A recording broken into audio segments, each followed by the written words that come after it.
اليوم طريقة الربح من الإنترنت أفضل طريقة حاليا موجودة عبر الإنترنت عبر تطبيق تليجرام. مستخدمين تطبيق تليجرام اللي هي بيع وشراء الأرقام بسهولة عبر السوبرات، أو أنت تشتري بأرخص وتبيع هنا غالي. تمام. نشرح لكم عن هذا البوت. هذا البوت تحت تطويري. تمام. هذا يوزر البوت، راح أخليكم رابطة في وصف الفيديو إذا جاي تتابعنا من فيسبوك أو يوتيوب. كل ما عليك أول قسم عندنا هي قسم شراء الأرقام أو شراء حساب. عندك جميع الدول هنا، لو جات تنضاف دولة ورا دولة: أمريكا، العراق، مصر، كندا، روسيا، آه، س- كينيا، وجميع الدول موجودة. تمام. بنغلاديش، ألمانيا، كل الدول موجودة. تمام.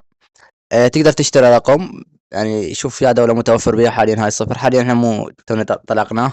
عندك العراق واحد، العراق اثنين، عندك كندا واحد. عندك هسه ندخل فرضا هسه هذا القسم مال شراء الارقام. عندك بيع الارقام، انت اذا تبي تبيع رقم، تمام، تدخل على بيع وتسليم حساب. تدخل عليه، تضغط ستارت، راح يطلب هنا من عندك شنو، يقول لك تريد تسليم حساب. هنا بيع حساب. تمام. تقدر تبيع حساب. هنا هسه عندك تسليم الحساب. هنا سحب الارباح، تقدر تسحب ارباحك. ملاحظه السحب حاليا ما عندي لان انا رصيد بالبوت. السحب عن طريق ماستر كارد، زين كاش، ويو اس دي تي سي ار 20. تمام. عفوا بي ان بي 20. هسه فرضا نختار احنا تسليم حساب. ايش راح يقول لي؟ راح يقول لي قم بارسال رقم الهاتف. تمام. قم بارسال رقم الهاتف. ايش تسوي؟ ترسل رقم الهاتف. اكو هنا ميزه حلوه هسه راح اشرح لكم اياها، بس خليني اشوف لي رقم. الميزه هي هسه انا اشتريت هذا الرقم، تمام، من البوت. اشتريت هذا الرقم من البوت. تمام. هنا وصلنا الرمز. هنا من راح اعطي استلمت الحساب. تمام. من راح اعطي لقد استلمت الحساب. هنا ايش قال لي؟ لقد الحساب ملكك. تمام. هذا حطوا لي تلقائيا تغير التحقق، يعني تلقائيا تأمن الحساب. هنا جت تم تغيير التحقق. هسه من ادخل هذا التحقق اللي اجاني بالرساله.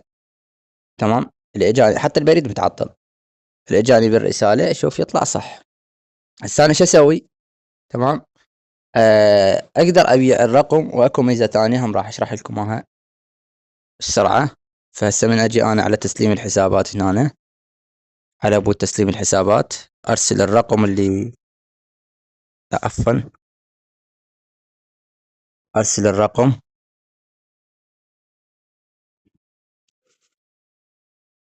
تم ارسال رمز سري. فهنا